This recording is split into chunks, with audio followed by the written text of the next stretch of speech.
All right, thank you. I thought we were going to do bells now. That was really awesome. Okay, sorry. Attention, this will be a virtual meeting of the Marinwood CSD Board of Directors. There will not be a public location for participating in this meeting. Any interested member of the public can participate telephonically or via internet by utilizing the web link or dial-in information printed on this agenda. Instructions on how to make a public comment during the meeting. At points in the meeting, when the meeting chair requests public comment, members of the public participating in the live meeting, either via internet or telephone, shall indicate their desire to speak. If participating via internet, please click the raise hand feature located within the Zoom application screen. If connected via telephone, please dial *9. All public comments shall be addressed to the Board of Directors and limited to 3 minutes per speaker. The Board of Directors may choose to respond to comments or request staff to respond at the conclusion of the public comment. All right. Shall we start with roll call, please? Sure. Board President Ruggieri. Here. Director Case, who I see is not here. Director Kilkenny. He will not be here this evening. He let me know earlier today that he had a something else come up. He can't attend. Gotcha. Director Kilkenny, Here. Director Oyserman, Here. and Director Shea. Here. Thanks. I'm marking Director Case absent. Thank you. Mhm. All right, item B, agenda. We are going to adopt this agenda. Any comment from the board? All right, anything from the public? Yeah, 1 second.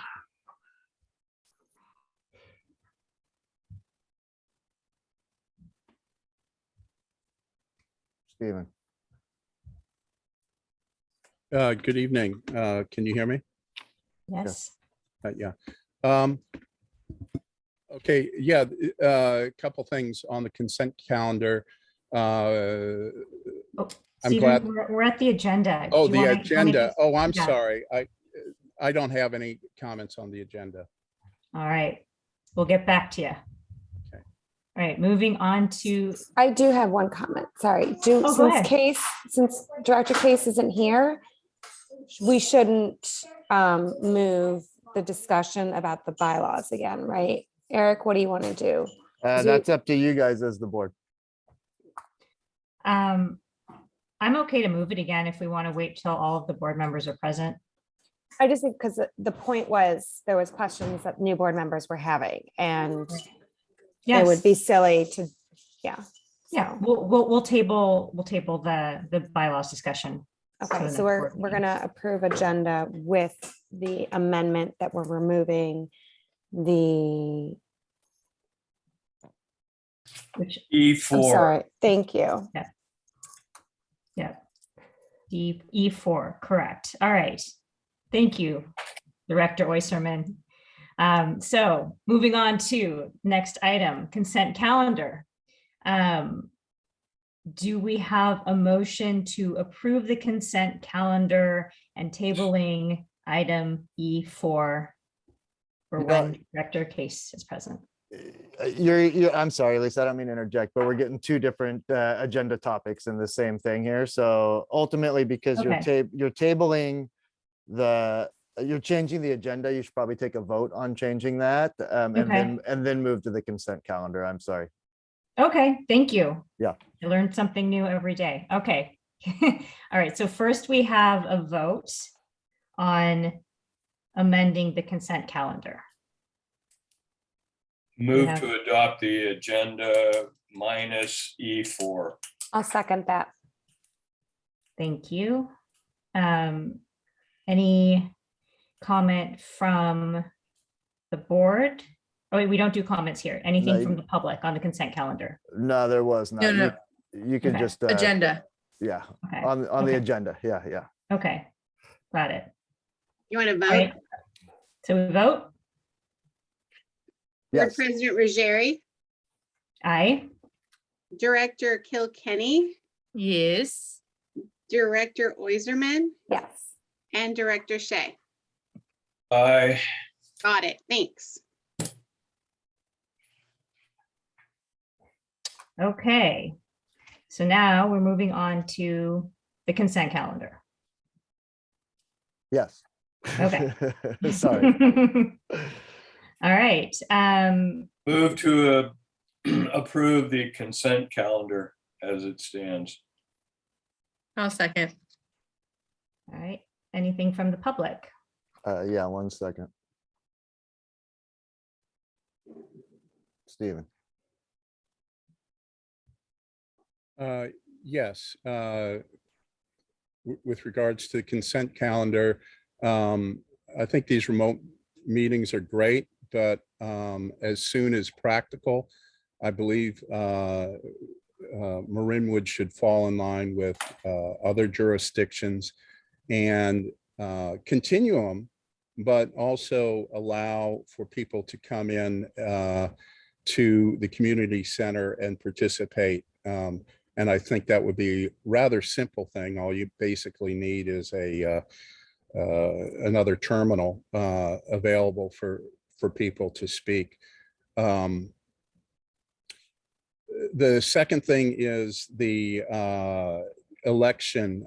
We have a problem in our district that we don't do elections. I don't believe any of you were elected except Bill Shea, who I helped get elected 8 years ago or whatever.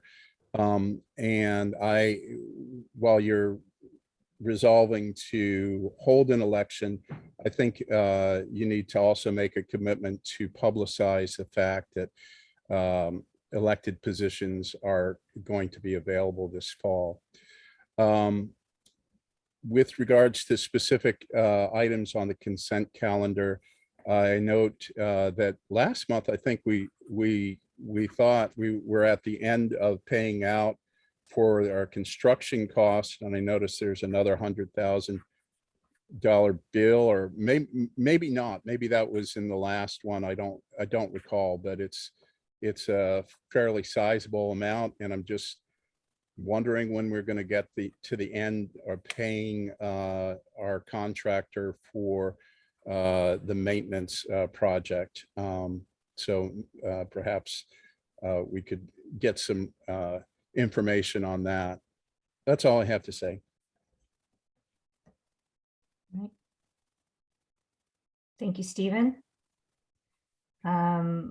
Moving on to agenda item D. Oh, slow down. Sorry, Lisa. We need you've had a motion and a second, but we don't have a vote. All right, let's vote. Board President Ruggieri, Aye. Director Kilkenny, You're muted, Kathleen. Aye. thanks. Director Oiserman, Aye. and Director Shea. Aye. Thanks. All right, thank you. So let's then move on to item D, public comment, open for time for items not on the agenda. Yeah, 1 second, please. Stephen. So these meetings could go better, at least from my perspective, if there would be some answers to simple questions. I just asked about the expense that we're putting out for the maintenance project. I got no response. It seems to me that it is in the public interest to reveal how much we're spending. And, you know, it's kind of frustrating. You want to limit time that we can speak, but you don't really want to engage unless it's to counter something I have said or objected to, but we actually never get the dialogue that is necessary for a good, healthy democratic process. Each one of you has a very important position for the community. You basically are setting the agenda for the future. And I would, you know, you guys weren't elected. You really never put out a vision to the community. You have spurned the idea of a community-wide meeting. I'm just wondering what some of you think about being a representative for Marinwood means. Is it simply just to, take care of your own personal agendas, or is it for the agenda for the entire community? I hope it's for the entire community, but the best way to do that is actually engage in a public process. Those of you who choose to run this fall, I hope you will be very public. I haven't decided whether or not I want to throw my hat in the ring and, deal with all the stuff that would entail, but it may be the only way that dialogue with the community gets accomplished. For far too long, things have happened behind closed doors.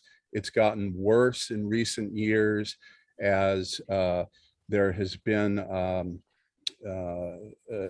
kind of a secretive process set up. And I really object to it. I do think that the new board members have their heart in the right place, and I just would like to see more of that good heart out in the community. Thanks. Thank you, Stephen. Appreciate the feedback. Any other public comment? No. All right. So then moving on to district matters. Number 1, park maintenance facility exterior courtyards project. Accept bid from lowest qualified bidder and response to notice inviting bids and authorize staff to enter into contract with lowest qualified bidder.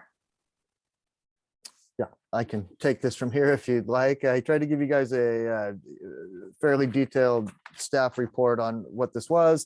As you knew, we had an RFP that was out and publicly noticed. In total, we had 3 different construction firms, contractors, request to be added to the plan holders list and perform site visits. Of those 3, only 1 submitted a bid. So we are here with the sole bidder from Massa Construction Company, a local firm. The bid itself is in the packet. I have spoken with the owner and president, a gentleman named Ken Massa, several times now since we received his bid. He's actually done a secondary site visit with myself and the project architect just as recent as yesterday, just trying to look at what we have in front of us and what some of our options are. I've given you kind of your formal options that fall within the public contract code that are stated in the report, with, one being you could simply choose to do nothing at this time. You can reject the bid, and with rejecting the bid, you can reissue an RFP without any changes in hopes of attracting additional bids. You can instruct staff to redesign the plans and reissue in hopes of receiving lower bids. Or you can simply reject and abandon the project as conceived and have staff kind of back to the drawing board. Or you can accept the bid submitted by Massa and authorize staff to execute contract with the bidder. Obviously, all of those have further consideration factors that go into it. I've tried to detail out those to the best of my ability. I'm certainly happy to answer any questions that I can that you might have as this moves forward. Some of the other things to put in mind here is, especially due to that we have a sole bidder entering into contract on the base bid and then working with the contractor via change order to explore possibilities for the eastern courtyard, which would be the far side from Miller Creek Road, is certainly acceptable. The contractor certainly seems very willing to engage in these conversations, and I believe could have some good ideas on things that we could do to further value engineer that side. So I'm actually fairly confident that we can get something done there, but none of that matters if we can't get into contract with the sole bidder. So with that said, I do have an extensive thing. It'd probably be easiest at this point just to take any questions. My formal recommendation as a staff at this time is to accept the base bid received with adult 04, which would put the West Courtyard base cost at 258,800. I do believe there might even be some opportunity through reductive change orders to get that down a little bit, but not a heck of a lot, to be entirely honest with you. That courtyard involves extensive grading, civil engineering, draining, retention, and and then the fences and the gates and everything else. So there's not a lot of wiggle room in that on that side, but again, just trying to maximize efficiencies. And I think we also have a contractor here that as any potential market changes in our favor, he would honor for us. That said, from there, you can always consider the other adults that were presented in the packet. Most of them were material changes, and then obviously the big one on the eastern courtyard. And then we also added in the construction of the pathway to kind of get a sense on outside cost for doing that if we didn't perform this in-house. I actually do believe that there's a lot of room to work with the contractor on that as well. And I wouldn't recommend getting into that at this point in time. I would recommend allowing us to kind of refine and clarify some questions in the scope of work on that with the contractor. And then if you do accept the base bid, to then basically direct staff to continue to work with the contractor and opportunities to value engineer the eastern courtyard and report back to the board with options and a potential change order for formal approval. Another option that you have is to accept the base bid and then authorize staff on a not to exceed amount for change order totals on the eastern courtyard if you wanted to as well. Otherwise, I'd be happy to bring it back, but that might mean calling a special meeting, so we're not waiting for another month to make any further decisions. I have a question. Right. Thank you, Eric, for going through that, and for the work that went into getting this bid. It looks like there was more than one company that considered bidding on the project, and only one did. Correct. Do we know why?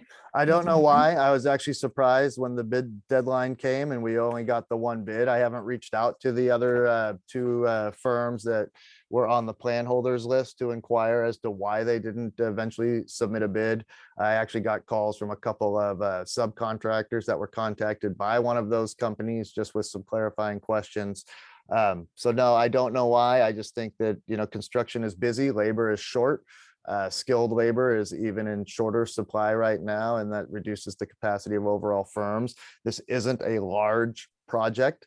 In fact, it's relatively small as far as public works contractors goes. It's barely above the threshold to qualify for sealed bidding. All right, thank you.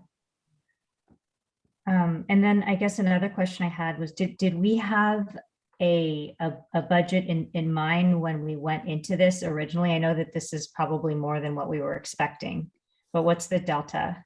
Well, when this was included in the original bid proposal as an adult, the two courtyards were $377,000. With that also said, I think I should add the caveat that as the main building got done and the grading was done, we actually discovered the need and added into this some further drainage that's going to go from the western courtyard. So that would have developed into a change order into the original proposal that was approved a year ago with Murray Building.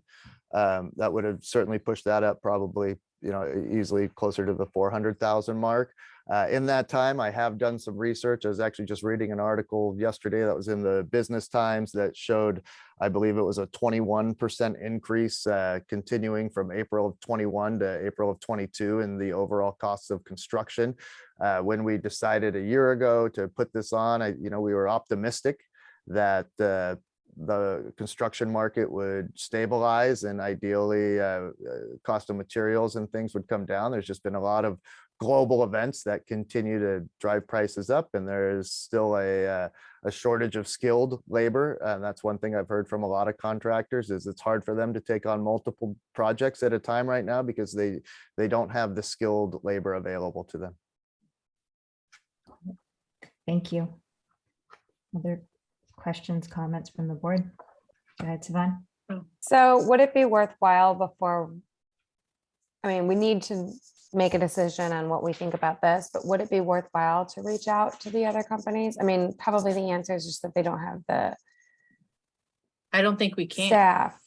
I Are we think allowed it's the to? I deadline. can certainly reach out to them, but the bidding deadline is passed. This is a Right, no, no, regimented no. process. Well, They 'cause I'm needed to just- put it in by this point in time. Otherwise, you're talking about going back out to RFP and hoping that they put something else in, which is certainly no guarantee. Right, so that's kind of like what my question was, like, I don't want to go out to RFP if we don't think that we're going to get any other bids. If it's just going to be this guy who's now going to basically say, you know, screw this, I don't want to work with you guys since you didn't Well, like or my, he's the only one who puts a bid Yeah. in and it's $50,000 or Right, $70,000 higher because. exactly. So those are my concerns, but then I was like wondering if it was like a labor thing that we can't help, or if it was something else that there's a reason why. I don't know. I'm just trying to kind of brainstorm a little bit because while this is more than we were hoping, it does need to get done. We need to be able to have a pathway for our constituents to walk through. We need to have a space for our men to be able to do their work. So it's, you know, kind of between a rock and a hard place in terms of the cost and only one bid and needing to really get this work done so that things can get moving for both staff and the community. Right. Yeah, I mean, I'm sorry, go ahead. So, I mean, and there's also the risk that the cost will just increase from Keep here. going. Yeah. And which is, it's gonna, because everything's increasing and, you know, inflation now. So I have a question, just so I understand the stuff on the, like the 266, is that because stuff is changing from the original bid? You're looking at the add-all. Yes, those are just Yeah. different materials. So, I mean, I can kind of go through these. I know it's a little bit tricky. The original material was for an ash wood. We had one adult to change the material from ash to ipe, and then another adult to change the material from ash to kiln drying redwood. They all kind of have their pros and cons. I think with the redwood, it's most readily available. It is the cheapest. It takes a little bit more maintenance in the long run to keep it looking nice and maintained. It, you know, kind of fades and eventually over time doesn't have nearly the lifespan of, say, the ipe or the ash that was put into the original bid proposal. And then it's the same also for the eastern courtyard. So that's what the changes are, with redwood being the most readily available and lowest cost fencing material. The nice thing about the redwood, I would say, is in the event that any level of repairs or things need to be done to it, it is much more readily available. Our staff are able to make those repairs. The other wood is an incredibly hard wood that does last a long time, but in this setting and in the event that something were to, some level of damage was to happen to it, it's a little bit tougher to procure and it's a little bit tougher to work with for our staff as well. So there is a chance that we can be looking at 204,400 versus. No, the 204,400, it? I'm sorry, is for the eastern courtyard. So if you're staring at the building, the west courtyard is the one that's closest to Miller Creek. That is an essential component, having the west courtyard put on, because that ultimately kind of secures off the building, because that end of the building is open faced. And that's where, kind of rolling stock and another, garage area is at. So that's what closes off and secures the whole building. The eastern courtyard is the courtyard that was designed for the other side of the building, farther down the trail, so to speak. And that one is not as mission critical in the sense that it doesn't kind of provide that added needed layer of security. There is, doors on that side. We would certainly look and come back as a staff on trying to solution that if eventually we can't work with the contractor on getting that one done. It certainly wouldn't have the same level of aesthetic or quite honestly, quality. If we did that in-house, it's not totally infeasible. And I've talked to our maintenance staff already about it. It can be done. But it also, it wouldn't be a contractor job. Let's just put it that way, or contractor result. But So- there are options there. Is there a reason why we can't, is there no wood on the east side or the west, the Miller Creek side? That we can't use redwood then for that, or is that? That's what the 204 represents, redwood on the east side. So if you look at adult 01A, 01B, and 01C, Yeah, that all represents the eastern side. So so is there wood on the western side? yes, on both sides. And we can't put redwood on the western side? We can. That's what adult 04 is. Right. And the recommendation is that we continue with the base and then the adult 04. Is that correct? Yeah, that is correct for a couple now. different reasons, and primarily because it's also the most affordable option in the immediate. I do think, it's kind of flip a coin between going with something like the Ipe, in that in theory it lasts. The quality of the wood is much higher. It's a much harder wood. It lasts forever. But then again, if there is some level of damage to it, it's a little bit more difficult to repair as well. When the redwood, if there's damage to it, is much more readily available and easier to repair. Okay, so then we're looking at the 258, 800 Correct. versus the 272, 47. Correct. I apologize if that was Okay. confusing. Okay. Oh, so And then with the, either or, because I was thinking I was adding them together for a minute. no, so it's right now it's either or, with the possible thing of Eric, correct me if I'm wrong, going and negotiating adults 01C. Correct. Yeah, basically trying to value engineer that with the contractor. I wouldn't say it's negotiating with them as much as it would be representing some changes in design that we could potentially incorporate that would help bring the overall cost of it down. And then that would be incorporated as a change order after the original contract, which at this point, my recommendation is the 258, 800 option. Can I? And nothing with the east side. No, to keep exploring the east. But again, that doesn't mean that we can't, I guess a lot of it depends, Kathleen, to be honest with you, on, what the board's appetite to spend is. I mean, the district does have the funds on this. But I do think that if you're looking at, say, adult 01-C, which is the third one down at the 204, 400, I do think that there's some room to bring that down. And I would certainly probably encourage doing that, given the cost that these came in on. Can I tell you exactly how much I think we can bring that down? No, I don't know immediately off the top of my head. I think that would have to be kind of explored with different materials. But, some of the options you're looking at is, both of these have a cement foundation around where the fences are going to go. You need that cement foundation on the western side because of the grading that's going to happen. It's going to also serve as a level of retainage for the earth and that's there. So you have to have that. On the eastern side, it's not as much. It's a little bit, for uniformity, it kind of comes in there, and it certainly would last a lifetime, but there is also opportunity to look at other type of foundation that can go along the bottom there as well. But so, just so I understand our options, if we decline the east courtyards, then we either put it back at bid. Or, No. wait, let me finish, or our guys do it. No, not entirely. It wouldn't go back out to bid. You would be working on this because you have no other bidders on this project. You would be working on that as a potential change order with the contractor that would be selected based on the base bid. So it would actually come back as a potential change order with that contractor based on any additional value engineering we might be able to achieve with the contractor. Right. And that would not come back to the board. It certainly With could. contractor. The contractor that bid on this project. Asa. the one that we got a bid from. So we're gonna be But why using the do- same contractor for all of it. We're not gonna take pieces of this and bid it out to other contractors, right? Is am I understanding that correctly? Yes, that's how I envision it, correct. But that's my question, is it doesn't have to be. We could choose to take out the east side if we wanted to, But correct? Kathleen, nobody else is gonna bid on it. So I- if we either do it I- with them or we do it in-house, I'm not, right? I'm just asking a simple question. Yeah, okay. Like we could, if we choose to, we could choose to take this out and go put it, I'm not saying we're going to, I'm just trying, again, I'm just processing this.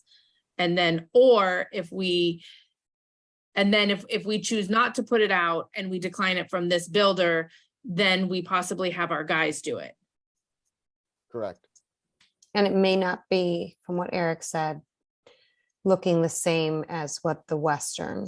No, I Yeah. understand all the details. You know, I'm I'm just I don't- stating the multiple. No, I know, levels, I yeah. get all that part. I'm just trying to process. So if we keep the east side, then we would go with 01C for 204. So then we're looking at a total of 204, 400 and 258, 800. Unless Eric can possibly change things on add alt. But that's what's in front of us right now. So that's what we Right. would have to Mm, approve. Well, we right could now. also approve going with adult 4 and saying to him, we approve that. We want you to discuss adult 1C, and we could either say discuss and come back to us, or discuss and we approve anything up to this amount. So if we decide we're willing, just randomly putting out a number, to only do $180,000. Don't quote me on this. I'm just putting a number out there. Yeah. For adult 01C, then he could go back, say, we're taking adult 4, but I'd like to talk to you about doing a change Adult order 01C. for adult 01. And I, and negotiating with him, and not negotiating, but like talking about the materials order. and the change orders. Yeah, talking And, about. and the change if, order. and if the change order comes down to 180,000, Eric can go ahead and just agree to it, because as a board, we've said you can spend up to this money. If it's 181,000, he has to come back to us. We have to do a special board meeting and discuss it and approve it, and then he can go back. Do you understand what I'm saying? I do. Okay. I think that was well stated, Savan. Thank you. Yeah. That was good. I've gone through enough of these. I think I'm starting to get Yeah. it. Well, and the other thing, I just want to be very clear. It's where the board stands on their comfort level to do to incorporate an up to change order at this point in time for a financial amount, or the board can easily just say, work with them on this and come back to us regardless with a change order. So, I don't want to state that those are your, Correct. it's not your only option at this point in time, but it is certainly an option and it's allowable.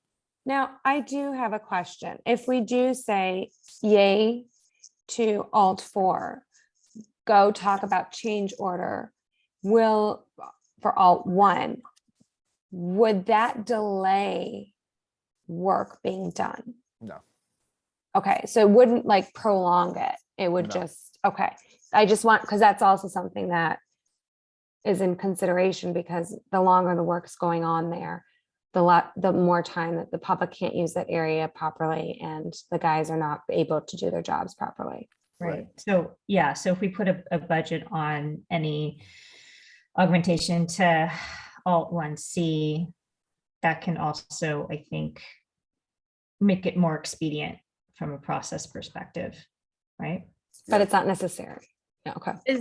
Is there a completion date in here? We have a 60-day completion date that was put within the thing. Technically, That's our fine. temporary certificate of occupancy, or occupancy certificate, expires on October 1st. The county would greatly like us to be able to close out this entire permit by October 1st. I would like to have that I done would like too. to. We did close put a that out. 60-day completion in here. One of the things I did talk with the contractor about is, there is potentially some wiggle room in there if that helps with the value engineering and bringing down the overall cost. We could extend that a little bit, but it still wouldn't go past that end of September date.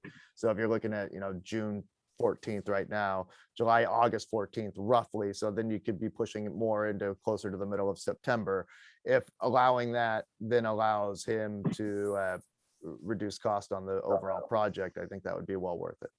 I guess I have one last question. When we had talked, and also when I read through, there was the note that the longer this is standing, the longer we have our stuff that we're renting. Correct. If we just did the west and decided to try to do the east on our own, would we still need to be renting things? No, we would have, once the west is completed and done and approved, we are able to actually start moving things in, and the guys can start turning it into a functional facility and Okay. and going from there. And then shortly thereafter, I mean, the trailer would be able to come out almost immediately, because we would be able to use what the maintenance facility would work quickly for that. So the trailer, which is something that we rent, would be gone. Okay, And then the fencing might take a little bit longer, especially around the other area while they get everything moved before we can take all of that down. And then the guys can start to re-turf and restabilize that area as it used to be before we moved the temporary setup there. And then on the exterior fencing around the project, that can be, you know, if not eliminated, greatly reduced. But you know, you still have the pathway to kind of go to, but some of that work can probably start to happen. I don't know, that would be probably a better question for Luke, and something a little bit more in detail for us to talk about, but it definitely starts the process of eliminating all of those. can I propose something? And then, sorry, Lisa, I'm being very bossy here. Do you want Go me to? go ahead and propose, Siobhan. Okay, I'm gonna propose that we consider telling Eric to do adult 4 as he suggested, with the change of order possibility for adult 1. Due to the fact letter? that adult 1C, sorry. Due to the fact that Case isn't here, I don't know if I feel 100% comfortable putting a number down. I'll kind of defer to you guys for like telling Eric like up to 180, say yes. Anything more, touch base with us. I would, I guess, prefer, because Case is not here, that we have him do the change of order, talk to him, and then touch base with us. And if that means doing a special meeting so we can get this done, so be it. What are people's thoughts? I mean, I think that makes sense, because ultimately Eric would be reporting back on what was possible anyway. Yeah. So I think that could be a good solution, and not cost us any additional time, really. But then it would also allow the flexibility to see what might be possible. Yeah, I just personally, I would like to get both the east and west done. I know it's more money than we were hoping when we said no to it originally, but I think having everything kind of going at the same time, being completed so that the public can use it, our guys can use it, it looks nice, and then they can do the trail, right? I just feel like it's a better use of everybody's time and the money that we have, because we've been putting money aside, and then we have the Measure A funds, and just, I'd like to get this wrapped up and done so that we can figure out the other things that we have to do, since we do have limited manpower, and like we need to finish one project before we start the next. I agree with 90% of what you say. What's the 10% you don't like, Kathleen? I would like to keep his approval to negotiate. I agree that maybe hopefully we can get it down to 180, but I don't mind approving at the 204,400. So then we don't have to meet again if it is at, because if what you're saying is anything above 180, we have to meet again. And I don't know how, I don't know this builder. I don't know how much he's willing to discuss and change anything, but I also don't want to delay it over Right.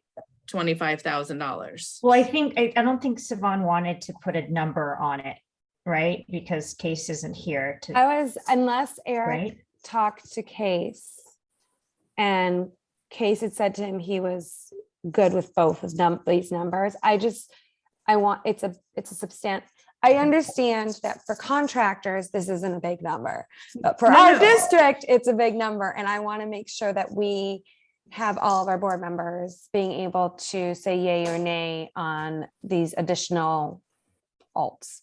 That's the Correct, only but thing. my issue with that is that, and there's no disrespect by this, but this agenda was sent out last week. So had this been a topic that he really wants to give his 2 cents and have a voting number to it, then I feel like he should be here. I don't think that it's fair for us to have to call a separate meeting. And again, Chris, if you watch this video, no disrespect, but I don't feel that it's fair that we all came together tonight to discuss this, and then because he had a previous engagement or whatever it is, that we have to come back together to reapprove something when it really is, we got to get this done. Okay. The All right. So why government don't we in the do building. this? Why don't we, Bell has his hand raised. He's not talking Oh, out like us. please, please, Bill, please.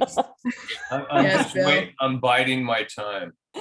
I'd like to amend Savon's and include alt number 2, because the pathway is that would be the finishing of the job. So if Eric can work his magic into talking to Mr. Massa, and as they're doing the Western Courtyard, looking at ways in which to reduce, because he's going to be grading. That's the most important thing. And basically putting the paths in is going to be grading also. On the east portion, it's not so much grading as it is fill. So I think we should go ahead and approve this, and with the change orders coming possibly on C and 2. That's my suggestion. So then our grand total would be Yes, 5,200. Yeah, it would be big. Way to go, Bill. Thank you. Big or go home. No. Hey, I just want it done. I want to finish this. His name is damn thing. Bill. Sorry. We got jokes this evening. Nice. So Eric, in terms of doing all of it, do we have the cash on hand to do that? Yeah, we have the finances to do it. That's Okay. that is there. Okay. So All right. what if we amend, okay, restating, saying yes to alt 4 and asking to, God, what was the word? Not amend. What was the word again? Change just- order. There you go. Change Change order. order for both alt 1C and alt 2. And did we want to give him a number? Did we No. want to say No, No, 210? no. No. No. he's going to try Okay. and lower it. It's not going to get any lower unless Eric tries. Okay. Right. I think he tried, No. but if not, then we proceed forward. And Right, so more we're okay with this number, but we would prefer if he can not negotiate. But you know what I mean? Request a change order. Request to We change would order. I prefer- can't, the negotiate thing is still stuck in So my do we head. have to make a- MBAs. Do we Do need we to have have to it? make a motion? Well, I think do we need public comment before we make a motion, Eric? No, You don't Make a need motion. public, you can make a not motion. before a motion. Okay, just want to make Motion sure. can come first. So will someone make a motion? So Bill? I make a, oh, Go ahead, no, Kathleen, go I ahead. make a motion to approve adult 04 for the Western Courtyard, West Courtyard, with adult 02 for the pathways, and then add alt 01C for the East Courtyard at the amounts that are on the bid, with granting Eric permission to request change orders. Is that correct? Sounds- Is that right? That sounds good. Okay, sounds good. to be very clear on how I heard that. Oh, Well, I doesn't just wanna matter what make we sure- said, no, yeah. I just want to make sure that we have a very clear understanding. We Yeah, want to go into this project, obviously getting adult 04 done and according to plan. hmm And then the hope is to be able to continue to look at the plans with the contractor and the architect for adult 01C as well as adult 02 hmm to try to continue to value engineer this in a way that doesn't significantly impact the quality of the product, but could potentially bring the cost down um, in an impactful way. Yes. correct. If those solutions do not present themselves, then to move forward as currently designed. Correct. That is my That motion. was much more articulately stated. Thank you, Eric. I was trying to listen, so I appreciate that because I didn't want to repeat it. Okay, All right, all right, so then we have a motion. I'll second it. Okay, thank you. No. Now public comment. Any No public public comment? Mhm. yeah, 1 second. Yes. We're getting this. We got this, guys. We got the process. Stephen, Yes, if you sign an agreement, knowing that you haven't actually specified all the work that you wanted in the original proposal, basically what you're doing is committing the board to basically writing a blank check here. There will be no way to control costs once we get into it. And I don't think this is ready for vote tonight. You really, more details need to be worked out. You need to actually specify these ad alts and not just hope that things are going to get better. Get ahead of the problem. The specifications in this courtyard are actually kind of unbelievable. You're using ultra luxury materials. I like epee, it's beautiful wood, but it's the kind of wood that you would see maybe in a rock star's, a hilltop getaway. I challenge you to find a single maintenance facility, not only in Marin, but in the entire state of California, maybe anywhere in the country where such materials are used. I would offer that we could do a very credible job using a more conventional approach, which would be a fence bordered by high hedges. This would be completely appropriate in the setting, the woodland setting. It wouldn't, it would basically hide all the activity behind the fence, just as a normal fence would, but it would actually look a whole lot nicer. Now, maybe you love epee. I think it's pretty, but I would ask you to also think of some of the other projects that we might want to do with that money. For example, restore the horseshoe pit, put in some bocce courts where the maintenance facility is right now. These are actually small projects. We could actually do them in-house. With the money we save doing them in-house, we can get a whole lot more done for the community. This is not ready for prime time. I understand we're all faced with the issue of inflation, but I actually think we've got a professional landscaping crew that can do much of this work. We can cut the outside work to a minimum, and we can get a whole heck of a lot more done.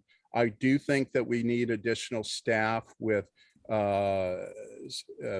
different skill sets, maybe some more equipment, but I think ultimately we would be better off long-term. So don't vote for this project tonight. Let's give it some time. Thanks, Stephen. Can I clarify that we are not voting for the expensive epi wood? We're looking at using redwood. That was what this proposal was about right now. We have vetoed the more expensive wood. We are looking at the redwood. You're correct, Eric? You're correct. I have Bill Hansel, the project architect here too, and he'd like to comment. Do you mind if I bring him over to comment, Lisa? Yes. Yes, Mr. please. Hansel. 1 second.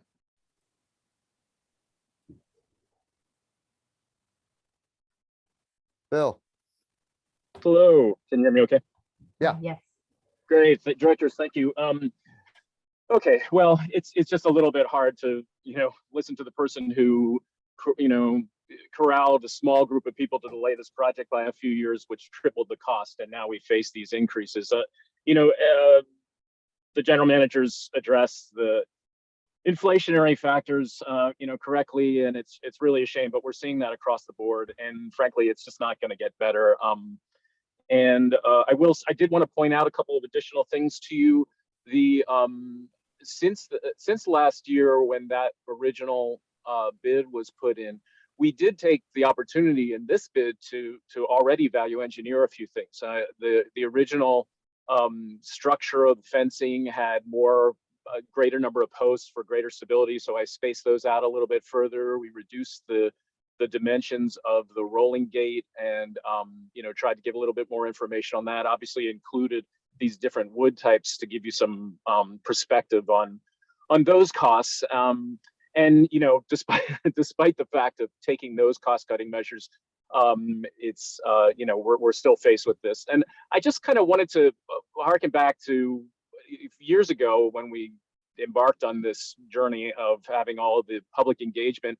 We did present a bunch of studies with the staff needs and square footages. If you go back to the original needs analysis and the square footage, I completely understand Eric's original proposal to you. I really appreciate your discussion, but my concern I was going to add in there was really the fact that the square footage is necessary, and we would find that we would need it in the long run. This would find it needed in the long run. And it is true that one important thing about breaking up projects is that you lose the efficiency of the common aspects. For example, just the startup and close down costs for a contractor get to be more. So if you split it in half, you're not going to get half the cost. You're going to get actually more than the whole, because you have to repeat a lot of steps. And it is true, as you pointed out, there would be potentially a difference in quality, definitely a difference in aging of the look, and really in the long run, you'd be faced with potentially even more costs. So I do think that it's a good approach, and frankly, from a contractual side, by approving it as the motion states, it will allow the contract to proceed and the contractor to feel as if they're secure in what the upper end of what they envision. And I know it's a little bit hard to envision, but on that east side, we could cut down the retaining the amount of concrete because we don't need the retainage on that side. It was a prudent way to try to protect the fencing. For those of you who have fences that contractors have just put wood right into the ground, does not last as long as if it's embedded in concrete. That doesn't last as long as if it's on a short wall. So we have to have that on the west side. We can cut it on the east side. We could even look at the gate there. I think there's a number of things that I could work with Eric and the contractor on cutting that down. But I do think it's prudent to kind of approve the upper amount. And then finally, the last thing really is the county approval was for the completed project, including all the landscape and the paths and the entire picture. And my concern would be that, if we continue to break it down into pieces, that we're not delivering on that approved total scope. So really tough decision. We never should have been in this situation in the first place, had we been able to just proceed as we wanted to, 3 years ago.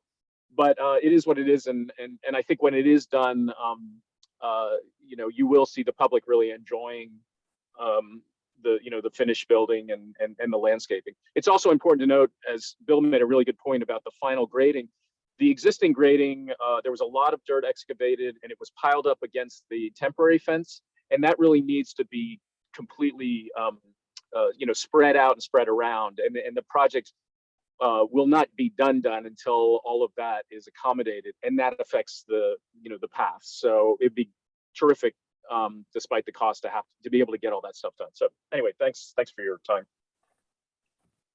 Thank you. Thanks, Bill. Thank Bill. Thank you. There you go.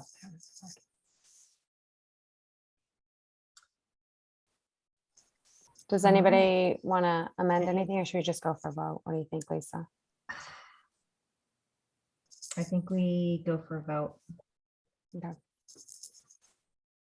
So before you vote, I'll repeat what's on the table. Right now, you're accepting adult 04, directing staff to work with the contractor and the architect in potentially value engineering adult 01-C, which is the eastern courtyard, as well as adult 02, which is the pathway. And if solutions are not possible for that, to move forward as constructed, as bid, and as designed. Yes, Correct. Correct. That's what we're thinking. that's my motion. Okay. Yay. We're voting. Go Oh, Tiffany. wait, Voting. we don't need a second, right? We've had a second. You I were the have a second. I was the We have second, right? Janine and Siobhan. Yeah, okay. I thought I did, but I just want to make sure. I mean, it was about a minute ago, but yeah, it was you. Okay. Board President Ruggieri, Aye. Director Kilkenny, Aye. Director Oyserman, Aye. I and will Director amend. Shea. Aye. Thanks. Thank you. All right, moving on to item 2, resolution number 2022-10, determining the 2022-2023 appropriations limit on tax proceeds. Yeah, this, it's a pretty brief staff report. This really is a ministerial action that the board has to undertake every year. All formulas and math from here come directly from the State Department of Finance. I have included a letter or a link to their annual letter that comes out every year in May. That does not represent an increase in any way of tax levies to residents. Residents are going to be taxed at the same amount regardless. And it just simply ups what is known informally as our tax spending limit that each public agency has in terms of how much they can spend in a given year of tax revenue. It's based, the growth factors and the change factors are based on both cost of living, i.e. inflation, as well as any population changes. All of that data comes directly from the State of California Department of Finance. You can see the second page of the resolution shows what it was last year. It shows what the change factor is for this year, and it simply does the math. But you have to have this every year. Thank you. Yeah. All right, is there a motion? Motion to approve resolution number 2022-10. I'll second. All right, any comments from the board? Questions? All right, anything from the public? Yeah, 1 second. Stephen. I guess it's easy to spend other people's money, but I'm just absolutely blown away that now all of you have spent the maximum amount of money ever spent per square foot on a maintenance shed. Basically, if you look at that structure, it's a very simple structure, and you have been buffaloed by the gentleman who attacked me after the last thing. And I got to tell you, yeah, I guess you can spend it all. You can spend it all on frivolous things. I would hope that you would spend it on good things. And that's why just about every meeting I've said, bring us your vision, bring us your passion. But there seems to be absolutely no thought about how we can spend our money and make it go further.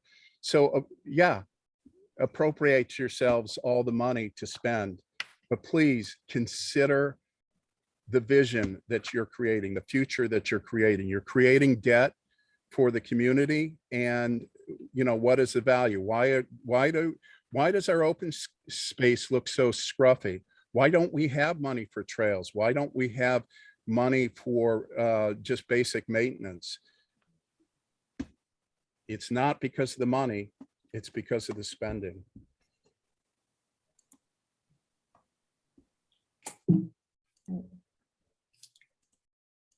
Thank you, Stephen. Any other comments? No. All right, we'll move to a vote. Board President Ruggieri, Aye. Director Kilkenny, Aye. Director Oyserman, Aye. and Director Shea. Aye. Thanks. All right, thank you. Moving on to item 3, fiscal year 2022-2023, publicly available pay schedules of all positions. Looking to approve this. Motion? Or anything else? Eric, do you want to? What I put in the report, again, this is an annual requirement of governing bodies of all public agencies. You have to, on an annual or at least a biannual basis, update the pay schedules that are publicly available. There's really no changes in here outside of what the board is already well aware of and has approved or authorized either with the budget or with the memorandum of understanding, as well as changes in minimum wage. We discussed this multiple times during the budget approval process. So this is not something that we are voting on without having had discussed previously. Correct. Correct. And I don't mean to open Pandora's box, but this also puts us in a position should we have to fill positions currently at a competitive rate, correct? A more competitive rate than they are at currently, sure. I don't know that I would go as far as to call it a competitive rate, but it is Still on it the is very certainly low more competitive. end. And I will Yes. say, just kind of in follow up, especially on the P&R side, much like how the fire department and their labor group, has the right to negotiate wages, hours, and working conditions on an annual basis, unless an agreement is formed for a longer period of time. Unrepresented employees, we really, one of the things we talked about, back at that, what was it, March meeting was that, something that we wanted to start putting together shortly after the beginning of the fiscal year was to create a process by which at least things like wages and potential wage adjustments would be reviewed on an annual basis, and kind of have what those factors would be that would potentially allow the district to be able to adjust wages on those portions, but at least on an annual basis, they are looked at and reviewed. Okay.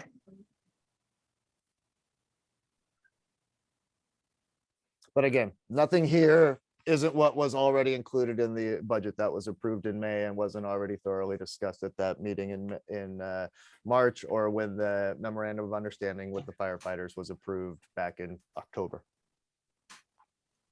True. I recall. Okay. So we have a motion. No, can I just make the motion to approve the fiscal year 2022-2023 publicly available pay schedule for all positions? I will second that. Thank you. All right. Any comments from the board? No more? All right. Any comments from the public? Yeah, 1 second.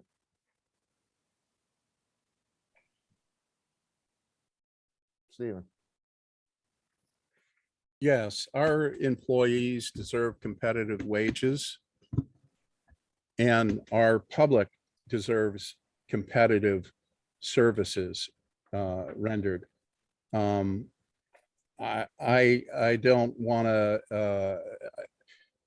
I'm just so surprised how little accountability is asked for by the board.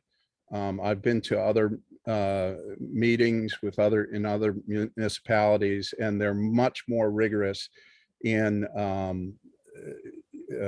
dealing with the business of the community. And I don't know. One thing that you also need to keep in mind when you look at a salary, you're basically doubling the cost to the taxpayers through additional benefits. So we're paying very, very competitive wages as compared to the general public. I want to keep them competitive, but I also want, full work days and full reporting and full accountability. And like, for example, this evening I asked about whether our building was paid for, and it was non-response after non-response. That's simply unacceptable. And I don't know why you accept it. That's all I have to say. Thank you, Stephen. Okay, so are we ready for a vote? Board President Ruggieri, Aye. Director Kilkenny, Aye. Director Oiserman, Aye. Director Shea. Aye. Thanks. Great, thank you. And then we are tabling item 4, moving on to item 5, district-wide capital needs planning review. Thank you. Again, pretty detailed staff report in here. I try to give you guys, and I certainly want to go over what's on these worksheets, but one of the things I was really trying to get across in my staff report is that, in addition to capital needs, we certainly have a lot of other factors that compete for what are ultimately very limited and finite financial resources. And all of that needs to be considered when, kind of making these plannings and, thinking strategically about how to best expend finances. I've kind of listed out, what those kind of the big ticket items there are. Obviously, you have, OPEB, which is essentially retiree health. That right now has a net liability at 4.39 million. You have a pension that has a net liability at 5.38. We have started to address the OPEB, but we haven't necessarily started to address the pension. Both of those are actually in the process. We'll be getting a updated full OPEB valuation actuarial report coming up here in the next couple months. That will be presented to the board at that time. And pension will have a new valuation that comes out in August that will be analyzed and presented to the board at that time. And then also, big picture things to consider are, the continued establishment of reserves. For the past 5-6 years, the, financial strategic plan for the district has been to, grow and stabilize our general fund. I actually think that we've done an incredibly admirable job at doing that in a relatively short period of time, where, from June 30th of 2015, it was at 1.83 million, to June 30th of 2021 is now at 6.35 million. And that all comes from our audited financial statements. So that has been the focus. That has been good. And in summary, capital needs and expenditures are certainly a critical function of the district, but they do need to be taken into context with other items that are competing for these financial resources. So when you're looking at these, all of that needs to kind of be considered, and look at this kind of as what I quoted in here as a financial balancing act, because again, we do have finite resources. I do think we've done a very good job managing finances and have moved in the right direction. That said, I felt that I had to throw that out, so that way when we start looking at these capital expenditures, it can kind of fall into line. I think on things that are certainly needed, we've done a good job at moving forward as needed and presenting them to the board and incorporating into budgets, even leading up to our largest capital expenditure, which we just talked about, which was the park maintenance facility, which, by the way, had a total contract for $1,103,838.19, to which we've paid the contractor $1,093,888.88, and have a total balance remaining of $9,949.31 on that contract. With that said, that has been the massive capital expenditure that we've gone through. And that is one that, unfortunately was deferred for 10, 15, 20 years even. And now it's finally at the point of being right next to completed, which is going to be great. The other thing I wanted to point out too is I know a lot of times, when we sit here, and a lot of this is just because it is top of mind. We look at a lot of the park and rec because that is mostly what the public interact with. But the fire department certainly has large capital needs and certainly has very expensive equipment and certainly serves an incredibly critical function to the community. And it's one of those things that you don't realize how much you appreciate it until you need it. Fire engines aren't cheap. Things like that aren't cheap. Their equipment is not cheap. It's very expensive as well. So we try to look at all of that. When you look at these spreadsheets, I know that there is a lot to it. The top really just kind of shows what the items are. In some cases, when staff has a timeline on when we think that expenditure is going to come up. The bottom is looking at some of the major expenditures and says, in an ideal world, if we know an expenditure costs X amount and we know it's going to last for Y number of years, we should be dividing those two numbers together to put those into a reserve. So when the expenditure comes up, rather than looking at either financing or finding a way through operating revenue, we actually have a capital reserve in place that this can be pulled from. So that's what these two documents are. A couple of the other notes I wanted to bring up on the 21. If you look at the park and rec for starters, first off, any of the things that are highlighted in yellow, those are either historic or have been expended this year.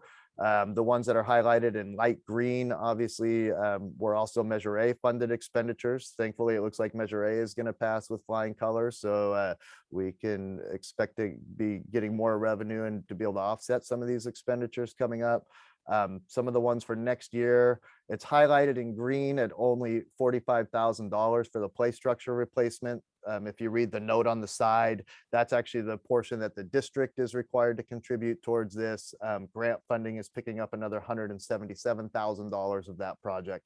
On the firehouse side, on the park and rec side also, the ones that are in the 21-22 column but are not highlighted, those will be pushed and have been pushed in the budget to next fiscal year, simply because these are mostly items that until they actually break, we don't need to go out and replace them.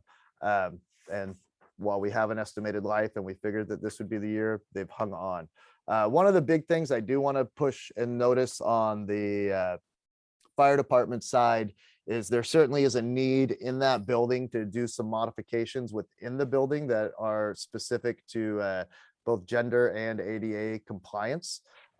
Primarily, if you look at the bunk room in there, we have a single bunk room that exists in our fire department where we have 9 Murphy beds that pull down out of the wall.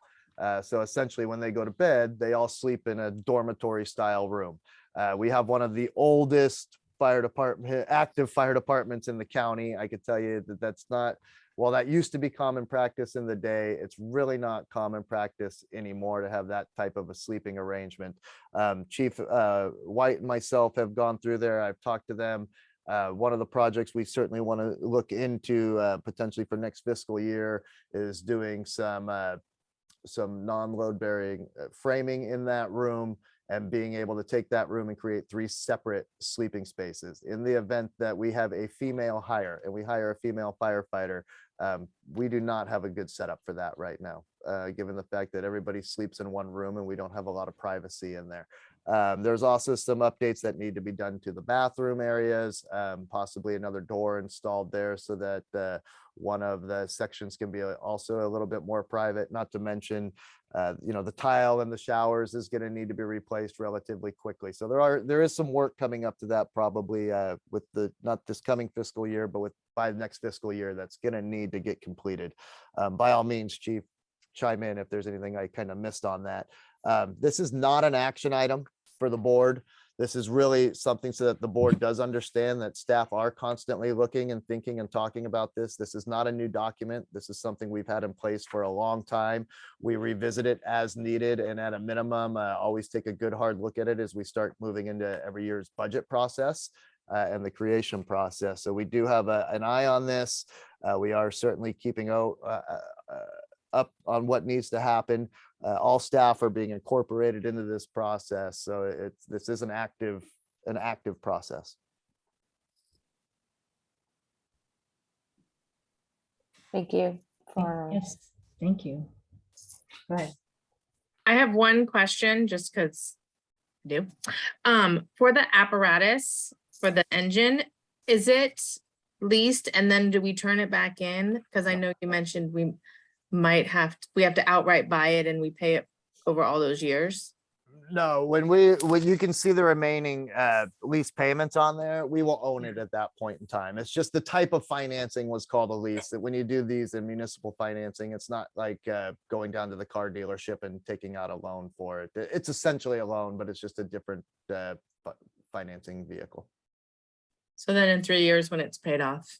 It's paid off. It's ours. We own it. they best not break it then, right? Yeah, well, I wasn't gonna say anything, but it's in our, But- that we right. might need. And at that point, it'll be a 10-year-old fire engine.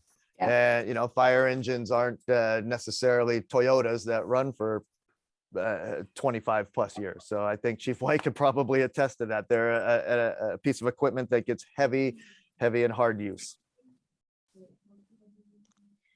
And that's one that we have, because I see the wild land one is Santa Fells. No, the wildland is ours. We own the wildland. What Santa Fe sorry. loaned to us was a utility pickup truck, 4-wheel drive pickup truck that was already outfitted to serve as a fire response vehicle. Sorry, my eyes didn't follow the line correctly. That's My all right. Okay. And I didn't mean my joke. Sorry. Chief, did you want to add anything in here? I feel like you kept trying to speak a couple times. Oh, it's okay. I was just going to mention that you've done an excellent job, first of all, getting things set up so that we're purchasing to own. And the rig should be in fairly great condition despite, it being a 10-year-old rig. So we hope to get a few more years out of it. On average, especially depending on how busy a company is, you look at probably extending upwards of 15 to 20 years for an apparatus before you replace it. But, the wheels are already turning for a potential future apparatus replacement plan. But in the meantime, we've got an excellent apparatus, and in 3 short years, we'll own that rig. And so that's a great thing. But just keep in mind, as Eric said, a lot of wear and tear on these apparatus. And then as you move towards the future, there's going to be a move towards electrical rigs. Right now, they're extremely pricey, upwards of $3 or $4 million or more. I think Menlo Park was looking at one maybe about 2 years ago, and that was high priced. But they haven't quite figured out how to make the pump operate at maximum capability using an electric apparatus and electrically powered rig altogether. But those are things to start looking at down the road as society starts moving away from gasoline and diesel powered vehicles. We're going to have to make some adjustments, and it could be a fairly pricey thing to look into. But one of the other things you can do to extend the life of your rig is also go and have it refurbished again. So you might be able to get a little more time out of it, but depending on the price, it may not be worth it. It just really depends on how competitive it was. A few years ago, it was something very competitive. Right now, given the increased pricing on apparatus, well over $1 million now, you may be looking to spend a bit more to refurbish. So it could be counterproductive. It just really depends. Thanks, Chief. Thank you, Thank Chief. you. I'm not sure if Luke is available or had anything he wanted to add on to onto the Park and Rec side. He had to run really quick, it looks like, but if he comes back, he might have something to put in there. But are there any questions about what this document is or says or does or how it's created? No, No, but this is incredibly well done, Eric. Thank you so much. Super concise. And I love all of the coding and how you explained all of it to us as well. So appreciate all the work you put into this. Thank you. I appreciate it as well. I like that we get to look at a bigger picture of all the finances when we start really discussing money and budget and what really we can address for future to keep, to use our money wisely moving Well, forward as well. And I think over the next few months, that's going to continue to play out. Like I say, we're going to have updated valuations on our OPEB liabilities, on our pension liabilities, as well as, we'll have our year-end financial statements coming up here, shortly after, well, the year end. So it kind of helps, look at this from a big picture, 30,000 foot view, which I think is important when you're looking at these things. And thank you for bringing up the gender side of the firehouse. It's been on the radar, and it's something that needs to happen. So, perfect. Appreciate that as well. No, thank you for figuratively and literally giving us the bigger picture. I may have squinted at the smaller picture and then realized there was a bigger picture. And go ahead and laugh, Kathleen. But I do appreciate it. And yeah, it will I definitely did help. bring readers just in case I had to follow the line and I still messed up, so. Mhm. Are there any other questions on it? Again, this is just an item for review, something to kind of allow the board to digest kind of where we stand on our identified capital needs planning, and how that looks at this current point in time, subject to change as early as tomorrow. I think we're good. Do we need to do public comment before we move on to the fire district matters? We have public comment. Yeah, that's what I'm Oh, saying. yep. Do Yeah, we- 1 second, Lisa. Stephen. It's great to see the potential areas that we need to fix up in the future. I think that's just good planning. However, I want to caution you about this planning. For example, the board planned for the maintenance facility to cost anywhere from $50,000 to $200,000. And that was discussed for a number of years. Pricing went out, and we found that we could build it with prefabricated equipment. Of course, we lost control of that process, and we're building Mr. Hansel's dream project. And I question some of these projections. For example, when we replace the pool and possibly the fencing, will we put up redwood fencing, Ipe fencing, or maybe we would just stick with the favorite chain link fencing with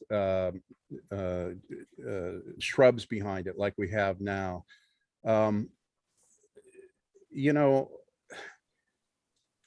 I kind of feel like, these meetings, these projections, it's all fantasy based, and it's not, the pencil doesn't get put down to the paper enough with enough rigor. And you get presented ideas and they're kind of loosey-goosey, and maybe this, maybe that, maybe we'll have add-ons and stuff like that. And, basically you're spending the public's money without really an idea of a bigger plan. And I ask you to refocus. And when you walk down the trail and you look at, say, the horseshoe pit, and it's well used, well loved, but it looks like crap. And why is that?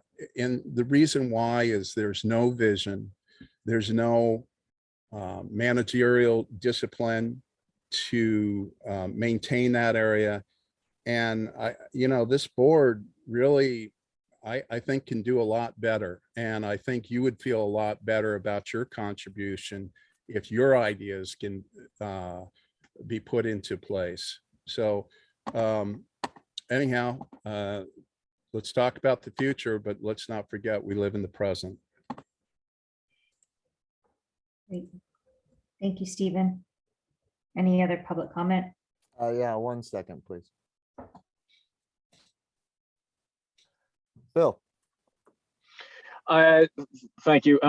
Directors, I want to, I wanted to comment to compliment you and to compliment the staff, but, once again, I have to say that the, amazingly libelous, untrue, BS that you constantly have to put up with from Stephen Estelle is just astonishing how he just totally lies. So anyway, so I will, stick to a positive side of things in that this district has done amazingly well under Eric's, direction and your leadership in the last few years. I remember 10 years of meetings where we didn't have anything like this kind of an economic picture, where we really struggled, and it's really been great. And I compliment you all on what you've been doing.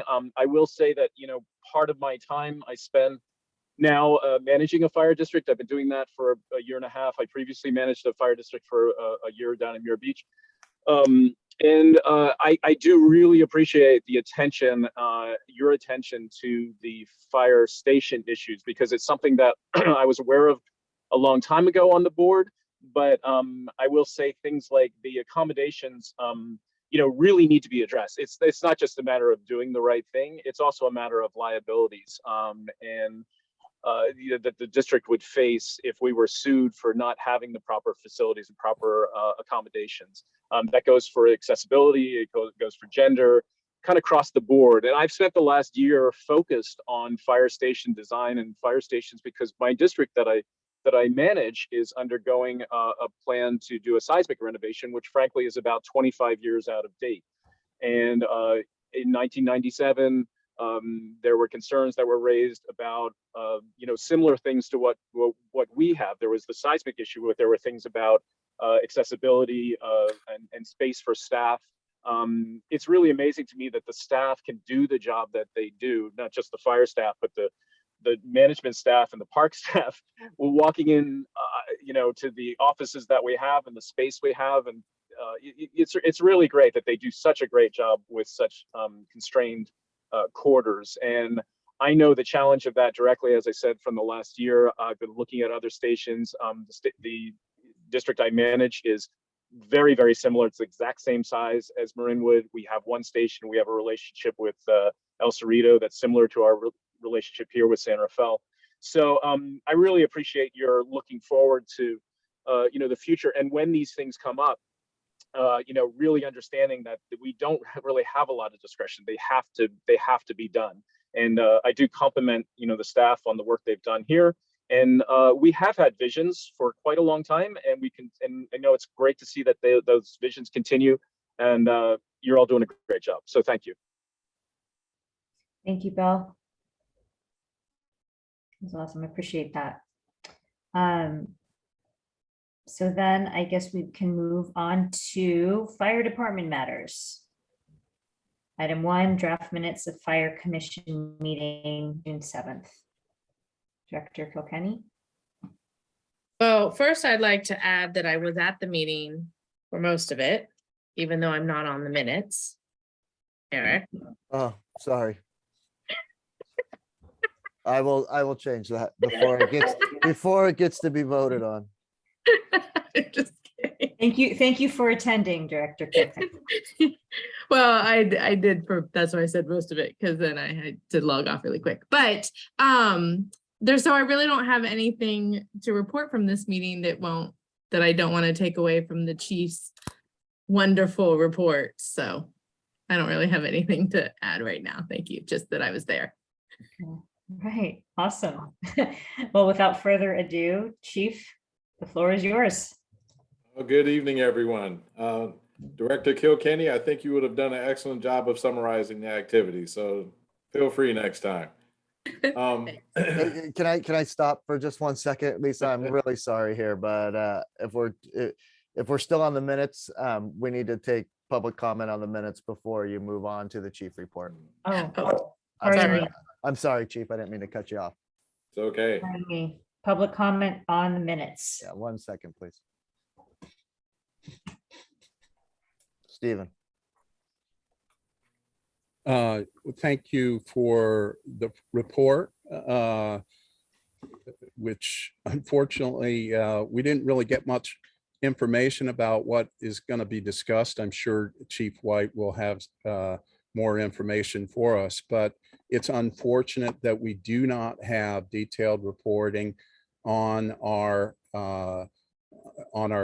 commission meetings. It's a very simple matter. Just press record. and then you have a public meeting.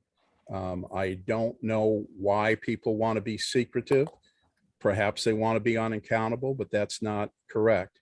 Now, I do also want to note a couple times, and I'm going to direct this to you, Lisa. You know, you let Bill Hansel attack me personally twice, and I really object to that. I did make some comments about his work as an architect. We did get a foreshadowing, I guess. He's very interested in the project of redoing the firehouse. So beware. You're in charge of the district, not Bill Hansel, and he should not be saying the things that he says, and he really needs to step back. Bill Hansel hired our general manager, and they seem to have a very convenient relationship. We initially were told that he was going to charge $13,000 all in for the maintenance project. And boy, did we blow past that project. We need to control our future. This is not, Bill Hansel is a member of the community, but he is not the community. Okay, all of us are the community, and you need to keep that in mind. So anyhow, with regards to the minutes, thank you very much. And that's all I have to say. Thanks. All right, thank you, Stephen. Let's move on to Chief White. What, is there more? Is there another comment? There is another comment. All Before, right. can I say something before we start these comments? That Bill can comment back, but I would like to stop the back and forth between these two. I understand that there is issues that both of them are bringing up, and both of them are not being very kind to each other. This is not a public meeting where two individuals are getting to libel each other. Let's please stick to the district matters at hand and not thinking above and beyond what is currently being discussed. I understand nobody wants to have things said about them during a meeting that is being videoed and published, but this is not the place or the time to be harassing each other. Thank you. Thank you, Siobhan. That is definitely necessary. You ready? Bill, would you like to comment? Bill. Yeah, that was going to be my point, asking for a point of order to stop Stephen from doing that, because obviously that's, I wish I could attend all the meetings every month to, constantly defend against his, his complete untruths, but I can't do that. And I don't think it serves anybody's time, but I asked the board to stop him, from doing that, because it's really exhausting. Right. Thank you, Bill. And I think to Siobhan's point, the point of these meetings is to discuss board matters. And to Siobhan's point as well, and I think we can all agree, this is not a forum for name calling, for libel. And I would appreciate it, and I hope I can speak for the board as well, that we would appreciate it if comments could be specific to the board matters that we are discussing and not name calling of anybody. They're another member of the public, member of the board, or a member of the staff. Thank you. So with that, I would very much like to hear Chief White's report. Okay, looks like I'm clear for takeoff here.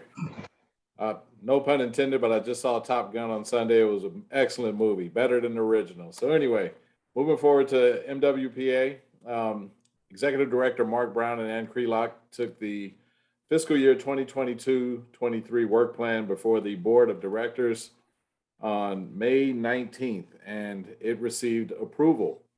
I just want to advise that the Ops Committee, Advisory Technical Committee, the ad hoc committees, the finance committee, the sound practices partnership, or excuse me, Ecologically Sound Practices Partnership and the Citizens Oversight Committee all had the opportunity to weigh in on those proposals. And we're really looking forward to getting that work going effective July 1st, the new fiscal year. Those, as a reminder, those proposals were building on the previous 2 years' work that has been undertaken since the measure passed. And those involve local, defensible space, and core allocations to be funding the current year's risk reduction efforts.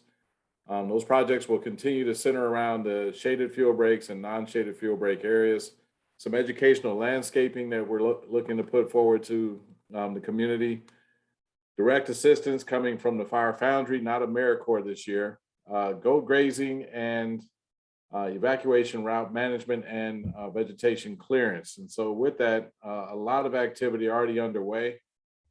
And I'll tell you more about some of the things that are taking place under the vegetation management aspect of the report. But I do want to start to state that we've hired several defensible space inspectors. One is returned from last year. We have five total, 3 new individuals. And 2 women who just joined. One of them was Maddie Chapman and the other is Dawn Hernandez. And they all have a commitment to doing the best possible job. We're excited to see Maddie return, and we're excited for Dawn's background and expertise in getting this work done as well.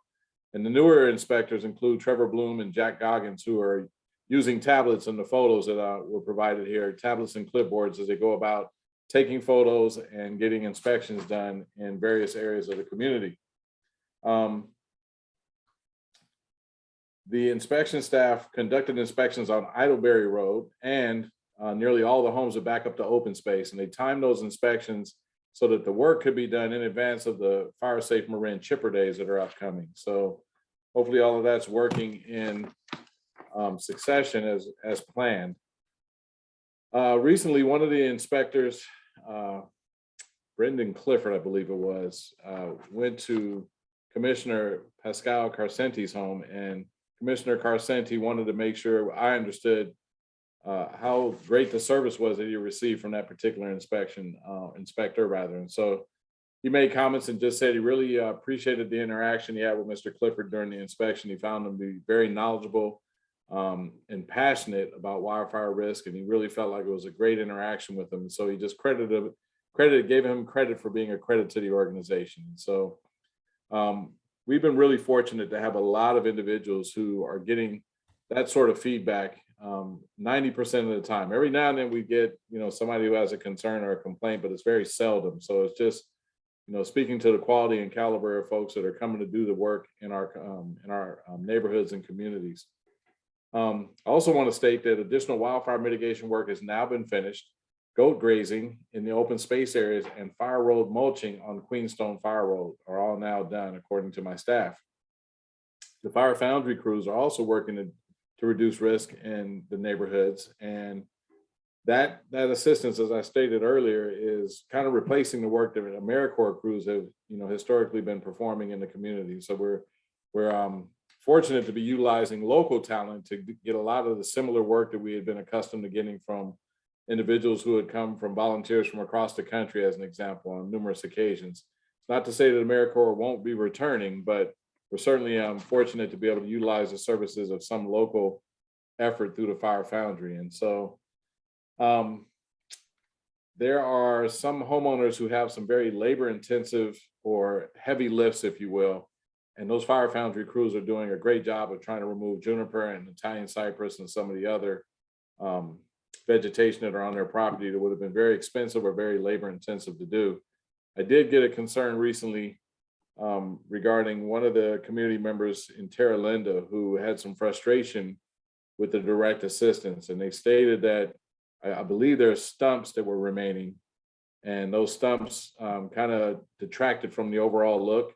But the disclaimer is we already claimed that there's no stump removal available. We're looking to see what we can do to address that situation. We have equipment called masticators that really can get some headway on those stumps and the removal, but I think it really depends on the terrain and location. So hopefully we don't have recurring thing here with those types of complaints, but I'm putting it out here now just ahead of it, just in case any of you happen to hear from someone who's got concerns about some of the Fire Foundry's work, removing some of the flammable species of trees such as Italian cypress and juniper. So 6 properties so far in Marinwood since the relaunch of the direct assistance program a couple of months ago have received help from the Fire Foundry crew. There's 6 more additional residents as of last week who have applied for the direct assistance, and we're hopeful that we can get them included in the next round of that direct assistance, which is going to be the week of June 27th through the 30th. We're not really clear on how many of those properties the Fire Foundry is going to be able to get to and complete, but we're hoping that it's likely going to be all of them, but more to follow on that. And in the photo, I just wanted to show what the Fire Foundry crews would look like with the apparatus and with their attire on, so you can kind of get a sense of how they look and how they operate with their equipment a little bit differently than the AmeriCorps crews have in the past. Vehicle fire at China Camp. We had what I believe was a stolen vehicle, an abandoned vehicle that was located at China Camp. Engine 58 got out on scene and took care of that situation there, but there was no one around and nobody to be able to claim the rig or the vehicle, which was engulfed in flame. And that being said, it looks suspicious, and so we're going to treat it as a suspicious fire. Thankfully, it wasn't really very close and proximal to any vegetation. Otherwise, that could have been something that would have really created a significant issue, or if there were high winds, we would have had some serious concerns. Looking at it, it's still on the gravel there, but depending on the wind, it could actually push over another maybe 15, 20 feet and create some issues. So really fortunate on that incident. I would cover COVID. I'm just going to say, we're masking up again in a lot of locations, and instead of speaking about all the variants and everything else, including the office at the Public Safety Center now, I'm requiring staff to mask up just to ensure that we're not creating an issue for one another, because COVID is seeming to run rampant again with some of the employees and or some of the employees' family members. And as a result, even my own daughter, the unvaccinated daughter, who's chosen not to be vaccinated, she tested positive a week ago and missed her graduation last Thursday as a result of that. So we've had other staff who in the office have tested positive. And so we're seeing this wave occur. And so we're trying to make sure that we're doing our due diligence whenever we're in enclosed areas so that we can reduce the potential risk. But I'm hearing and reading that the surge may have crested. I don't know how true that is, especially since we're just now starting to see folks getting out of classrooms and getting into the summer months. So it's very possible that that's true. I'll be able to tell you more within the next 30 to 60 days if that's really trending in the opposite direction. And then last but not least, want to report that our crews have, I think, broken the record from what I've seen as far as the lowest times in my 2+ years here. 5 minutes, 16 seconds. I don't think I've seen anything lower than that. I remember seeing 5:22 maybe as the lowest, but I got to go back and double check this, so don't quote me on it just yet. I felt like it was 5:20 for a long time. Yeah, see, it may have been 5:20. I remember a 2 being in there, but that being said, 5 minutes, 16 seconds, that's excellent. They're doing an excellent job of getting out the door and getting on scene, and they continue to do that.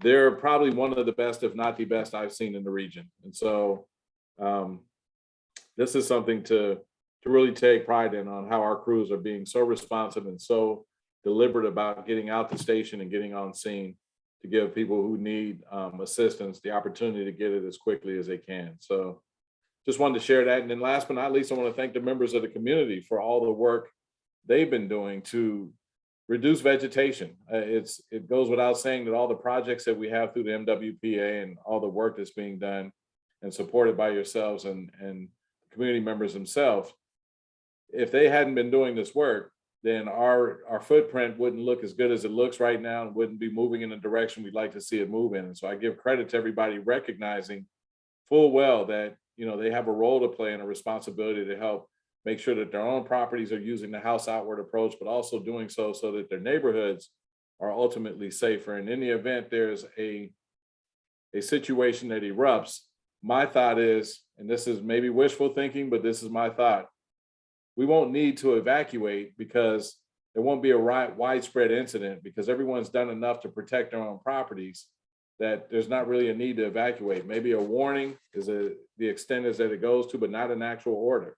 And so that's the ultimate goal. Although we're planning and prepping to ensure that if we do have to evacuate, we're able to, the goal is to do enough vegetation removal so that it's not necessary. And we're getting closer and closer every year as we continue to work on projects and expand the work that we're doing. So credit to the community. And with that, that concludes my report. Awesome. Thank you. Thank you, Thank you, Chief. I hope your daughter feels better. I hope your daughter feels better. She's better. She's talking back again already and just her usual self. So yeah, she's doing better. Thanks. Is that how we all know our kids are feeling better, is when the comments are back? Okay. I thought it was just my hands. Okay. No, not at all. Yeah, I think it's pretty universal. You cut the sandwich down this way instead of that way. Wait, you cut your kids' sandwiches? Just kidding. Kathleen, I know. Thank you, Chief. Oh, you're welcome. You're welcome. And hopefully we can continue the amazing work that you guys are doing. And I look forward to hearing the new plans for the year to help our guys and possibly soon a lady out in the firehouse. Public comment, Lisa? Yes, any public comment? Yeah, 1 second. Stephen. Yes, Chief, thanks for the report. This month I heard something that was a bit disturbing about your local fire inspectors. A friend of mine has a house that has natural wood siding. It's basically expensive, I think, clear cedar siding with a clear varnish on it. He was told by the inspectors that he would have to remove it to be compliant with fire safety. And I told him I didn't think that sounded correct because, all of us live in wood houses, or at least most of us do. And I don't think that that's one of those unusual fire risks, but I might be wrong. Could you just tell me whether or not that sounds correct to you? Maybe there was a miscommunication. You done with your comment, Stephen? Yeah, I'd like to hear the answer to it because it's concerning.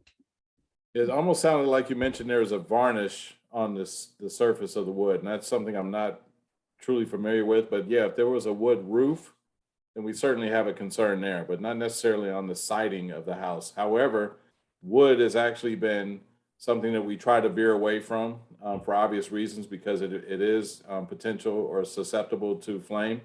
And so given that stucco is usually a little more preferable or some other sort of tile. But that being said, I'd have to actually see what you're referring to. A photograph would help, and then I could, compare that to existing ordinance and information that I can confirm that this is approved. But just hearing it, it's very difficult for me to say yay or nay, but I would certainly discourage wood siding if at all possible. So if this gentleman has a question, who should he reach out to about the evaluation? You can contact Manny Albano, and that'll be manny.albano@cityofsanrafael.org. Thank you so much, Chief. And I think the evals actually have a follow-up contact information as well, and they're provided with those reports. One more comment, Lisa? Go ahead. Bill. Thank you. Thanks, Chief. I just want to bring up a couple things. I really appreciate the work on vegetation management. I mentioned before my role in the fire department in the East Bay.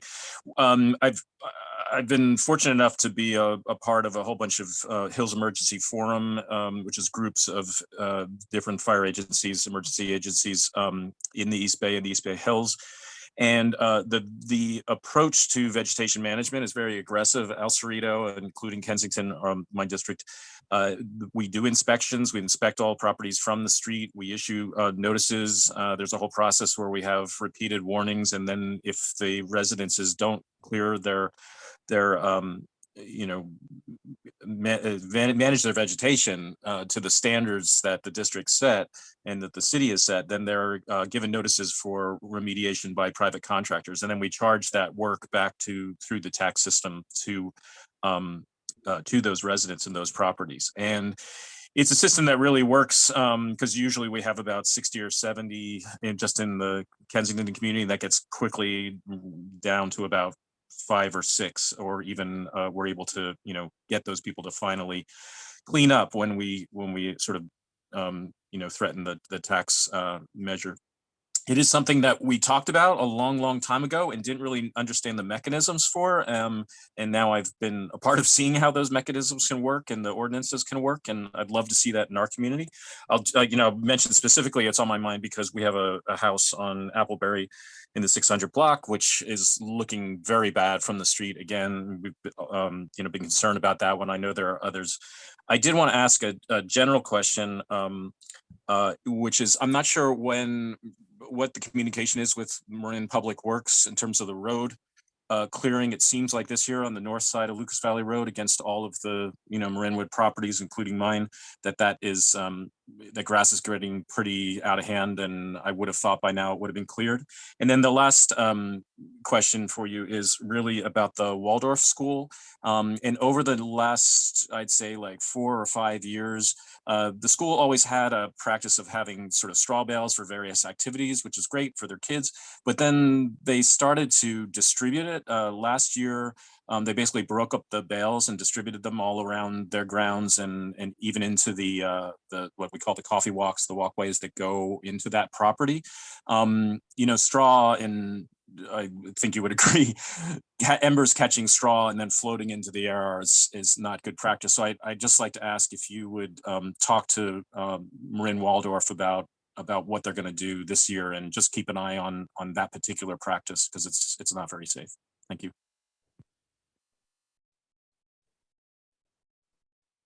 Okay, to go to your first point, I'll start with the latter. I'll have our community outreach staff for Marin Wildfire Prevention Authority or Emergency Management attempt to reach out to the Waldorf School to find out what their plans are. That's the first I've heard of anything regarding any straw or any other bells that are being utilized for the purposes you described. And so I'm not really familiar with that practice, but you seem to indicate that it's been a long-standing practice. So yeah, we clearly understand that, straw can be something that gets airborne pretty simply and pretty easily if it's lit a flame and or if the wind carries it. So definitely a reason for concern. As far as the Marin County approach to clearing some of the weeds that are overgrown, I could only point you back to Chief Jason Weber and some of his staff to try to get some timelines on what they're doing with their projects and what they're doing with open space and with some of the work that they haven't gotten to. My assumption is if it's been done on an annual basis before, it's something that's still on their radar and they have an intention on getting to it. The question may be not if, but just necessarily when. So it could be something that may happen as soon as a week or two, or maybe something, depending on the cadence of when they normally would do the work, could be coming up in several weeks. So I don't know if you could share some of the background on when you've seen the work done in the past. That might be helpful to understand when they're planning to do it again. Thanks, Chief. Thank you, Chief. Thank you. I can hear the firemen out on a call. Firefighters. Firefighters. That's right. Sorry, we did do I'm sorry. It's okay. Our men, because we have no women, I can say firemen because there are no women at our house just yet. Well, that's one approach, but I don't know. I'm just digging myself in a hole here. I will stop talking. All right. All right, can we move on to Park and Recreation matters? Thank you and good night. Thanks, Okay, Chief. good night, you guys. Thank Take you, care. Chief. Sorry. No, Good no night. worries. Thank you. Take care. Take care. Hello, everyone. Thank you. Hello, Luke. I will just kind of go over a few things on my report. The first thing I just wanted to kind of talk about, we just started our first week of summer 2 days, I guess yesterday, and it's been going well, 2 days in, but it's been interesting. The effects of COVID have been very apparent. I mean, camp is running well, the pool's running great. But there's definitely a lack of some of the seasoned staff we would have on our normal trajectory if we hadn't lost, the last 2 years of normal programming. And the kids haven't been in normal programming for the last 2 years either. And so it's definitely a different, we can feel the differences, and everyone's adjusting, and it's going to be an interesting summer. I think things will normalize, and it'll just become a pretty standard summer, but it's definitely some adjustment. And I've been struck by just how big of a staff that Robin and John Paul and our recreation staff have been able to build up over the years. And this is, our summer camp is the largest day camp program in the county. We bring people from all over the Bay Area. And it's a beast. We have like over 400 kids in the program every day, not to mention all the people down at the pool. And we have four full-time recreation staff, or 3.5, I guess, counting me. And it's and so much of that is this part-time crew that we have cultivated, and they're seasonal. And we just hope we're going to get them back each summer. And right now, COVID has caused a real it's kind of obliterated the local seasonal staff. People are doing other things. People have moved away. A lot of college kids aren't coming back after the last couple of years, and we're sort of starting. It's a rebuilding year for us, and we're able to do it. We have the staff. We're able to run our camps at our normal kind of capacity. We're able to run the pool. There are no lifeguards out there. We've got people calling. I've got phone calls every few days. People looking for lifeguards for their pools. And it's a real lack of that demographic in the workplace for a number of different reasons. But because of the programs we've built, and the way that our staff has been able to, our full-time staff has been able to cultivate this culture at our camps and at the pool, we're able to make it work, and we're actually getting by. A lot of places have way scaled down, and I think that's why we've seen a huge increase in demand as well. Is the other programs are a lot smaller this year. The pools have limited their hours. They're limiting their swim lessons. They're limiting their programs, and we're running our normal gamut. And so I'm very proud of our staff to be able to do that, and that's it's actually I think a lot because of the extra time that Robin and John Paul put into staff events, to the trainings, to running, having high expectations and holding everyone to a standard where they actually find the job fulfilling. And that's very apparent. This year, our staff is young, and we're having to train up the next generation of the directors and the supervisors, and we're feeling the lack. And Robin single-handedly taught, like a dozen giant CPR classes this year. John Paul taught all these huge lifeguard classes. We actually won an award from the American Red Cross for training so many individuals this year. And that's mostly just us training our own staff so that they're certified and well-trained in CPR and lifeguarding. So I'm very proud of that. And we're able to do something, I think, because of this foundation that we've created. But this year we're seeing, we didn't have the normal, stair steps. We lost a couple years of seasoned people. We're having to bring them up, and so I just want to give a shout out to Carolyn, to Robin, to John Paul for they're having to put in the extra work to kind of fill those gaps and bring these young, less seasoned people up to the standard we need them to be to run these good programs. And 2 days in, it's going great. So I'm very optimistic, and I think it's going to be a wonderful summer. But it's going to be a lot more work to get there. So I just want to give a shout out to them, and I'm very, very proud of them for getting us to this point. And before I get further into my report, I also want to thank the board for supporting the parks maintenance staff and understanding the needs when it comes to the parks maintenance facility. We are all, and I've talked to the staff every day about this, but everyone is so grateful for the new building and for the eventual move in to the new building and being able to utilize that. This has been a need for decades, and these guys have been working in subpar conditions for so long, and they are so grateful. And I'm incredibly grateful on their behalf tonight for the board moving forward with us getting those courtyards completed and doing it the right way. So I very much appreciate that, and I know on behalf of the staff, they very much appreciate that. So thank you for seeing the need and supporting the staff to it helps, you know, have the grounds and the facilities to do what we do. It's so important to running these programs. And so yeah, so things are going really well down there, and I think we're gonna have a really good summer. We're excited for the return of Music in the Park and our Summer Brew Fest. Still, we're finalizing the full lineup of all the bands and everything, and we'll be putting that up on before the first installment. We'll have the information out, I promise.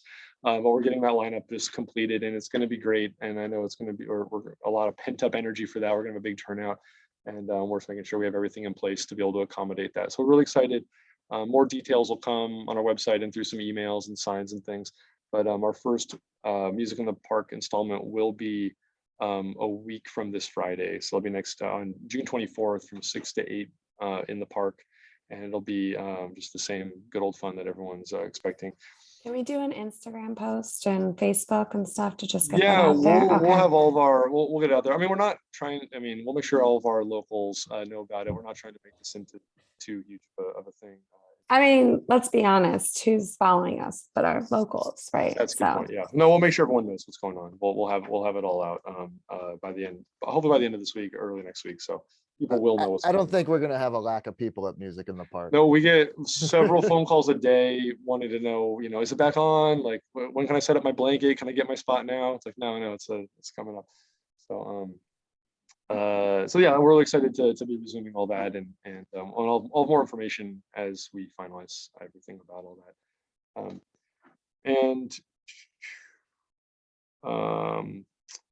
And then just on the park staff side, I just wanted to say that our new maintenance worker, Caesar, has been working out great, and the staff is so thrilled to be made whole, at least whole in our humble modern sense of having 3 full-time workers.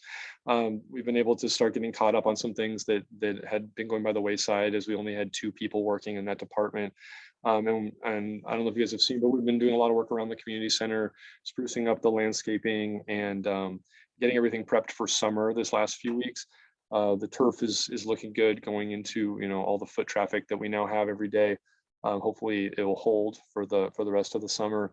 And there's been a lot more work done around the parking lot and around the different areas in the park to make it look good and spruced up for all the extra people coming for the summer programming. So I've been very impressed with what the staff's been able to accomplish now that they've got a full crew working, and Caesar is hit the ground running. He's got experience. He hasn't needed to be trained on every little thing. And so it's just we've been able to kind of just hop right into things very easily. So that's been really nice, and we're happy to have him. Upcoming projects that we'll be looking at, there's going to be the crew's going to be spending a lot of time out at Creekside Park, getting things kind of spruced up out there and kind of giving a little bit of a facelift to the landscaping, making some repairs. There's some retaining walls that need some work, some trees that need to be trimmed, and some irrigation things that need to be rerouted. So we'll be out there for a little while in the coming weeks. Not looking good now that we've kind of done the front part of the community center, and then we'll go from there. But overall, going into the summer, feeling good about things, and just on both sides, both staffs, the morale is high, and everyone's, you know, kind of ready for the summer, and we're feeling good about it. So happy to go into any of this in further detail or answer any questions if anyone has anything for me. Thank you. I have a question, and I guess it could have been during the fire part too. Are we doing our pancake breakfast? I actually don't know the answer to that. Eric's not shaking his head. No, the pancake breakfast was traditionally kind of organized and put together by the volunteer fire department, which really hasn't been active at all since the pandemic hit. Oh. Okay, well then I don't have to rush back for 4th of July then. Nope. I do want to thank all our staff for everything that they do. You guys are small but mighty, and you guys really handle a lot. It's very, very impressive. From inside the building to outside the building, you guys all, and you two as well, manage it all. Hats off to you.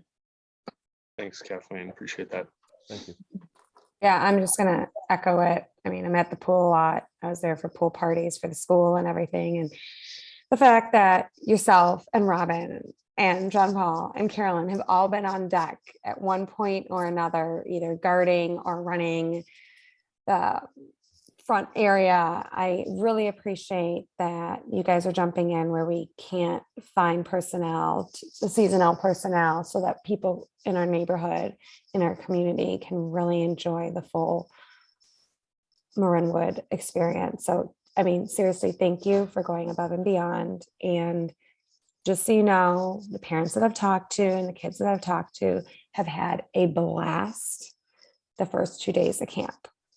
I'm glad to hear So it. whether or not we have more training to do or something in the background, front of the house, the kids are having fun. And that's great. I appreciate it. That's good. It's good to hear. Absolutely. And I'll piggyback on that. Both of my kids are in camp, and I don't think they've ever been more happy or excited at the beginning of camp as they have been these last 2 days. Seriously. They're having a great time. I see the other kids there. They're also having a wonderful time. So whatever you're doing, it seems to be working so far. So thank you for that. And Well, your I staff. appreciate that. Thanks. It's and I'm really excited for Music in the Park to return. I can't wait. Do we know how many we're going to have? Is there a schedule for it? Oh, yeah. And we should, I think we've got something listed on our website, but it's not super in your face. But yeah, they're every other Friday. There's 4 evenly spaced throughout the summer, and then like the kind of the middle one that would be like the 5th right in the middle is actually it's the Saturday Brew Fest. So that's sort of the 5 events this summer is 4 Music in the Park nights, and then 1 Saturday the Brew Fest event, which is also kind of like a glorified Music in the Park during the day. So that's all that's up there, but we'll be pushing it out a little bit more once we have a few more things in place for that, as everyone knows. Great. Yes, I'd be happy to share the word too. Do we hire the music, or is it local people that volunteer? Or I'm just asking. No, we hire the musicians are paid for coming to play. Nice. All right. All right. Thank you. Any other other comments from the board? See the black box over there. Any comments from the public? Yeah, 1 second. Stephen. Yeah, if all of the programs worked as well as the summer camps, I'd be thrilled. We do our summer camps well, and I'm really glad that particularly this summer, there's a lot of energy and kids are having a blast. They need a blast. This is a time, this is their youth that they missed for the last couple of years. And so keep up the good work. If the rest of the park was as well maintained as a community center, I would also be quite happy. Unfortunately, that's not the case. And unfortunately, too, that with all the focus we have on the summer camp and the young kids, we forget that there are many more people in our community, seniors among them, people, childless couples, and what have you. But, you know, I ask you, what are we doing for them? I know they're doing stuff on their own. I've actually done some programs in the park, music programs. I know that there's a senior group that meets in the park in Quietwood Grove. It seems like there is zero energy put on the recreational needs of our the other population that lives here. How's the study for the pickleball courts coming along? I brought that up about 4 years ago, and some neighbors came in to speak. That never was advanced. And I think, you know, we have an obligation to our community members to, you know, serve all of our community members. Glad we're doing music in the park. You know, who's that targeted to? Is it just targeted to the same people, or are we trying to broaden the audience that would attend there? I think it's quite important. And lastly, I do want to say a couple things about the Marinwood Community Center. This is controversial, and but we have not been renting out that facility. And prior to that, we did have quite a few rentals. It added income, but more than anything, it added a place for people to gather to do their important family celebrations. And I would like us to open ourselves up to the broader community and make our community center available. Now, I know one of the reasons why we stopped doing this was concerns over sound. There needs to be some, we need to take care of that, but it's all doable. We can do this. We shouldn't shut ourselves off. This is not a country club. This is not, you know, a parent's PTA. This is a full community, and we need to reach out to the full community. Keep up the good work. You do good work, Luke, and I do appreciate all the good work. And when I, you know, bring up some of the things that I don't think are done as well, I want you to know that I think you need additional resources to accomplish these tasks. Thanks. Thank you, Stephen. We're over time. Thank you, Stephen. I do have a question just to go, and I'm not trying to add on to him, but I know that we used to rent it out. Is renting out I'm not asking outside our community or however you guys choose to do it or how we chose to do it before, but are we at a place where we will be taking rentals soon, or are we still keeping it limited? Right now, the facility is being used for some classes and our classes and programs. We are not doing private indoor rentals at this time. We're renting out our 2 picnic areas in the park and our 2 pool party areas for private events. The community center is not being rented out for private one-off rentals at this time. Okay. Perfect. All right. Moving on. Thank you, Luke, again, for your presentation. And we can move to board member items of interest and requests for future agenda items. Just an update on whatever happens and if we can get stuff down.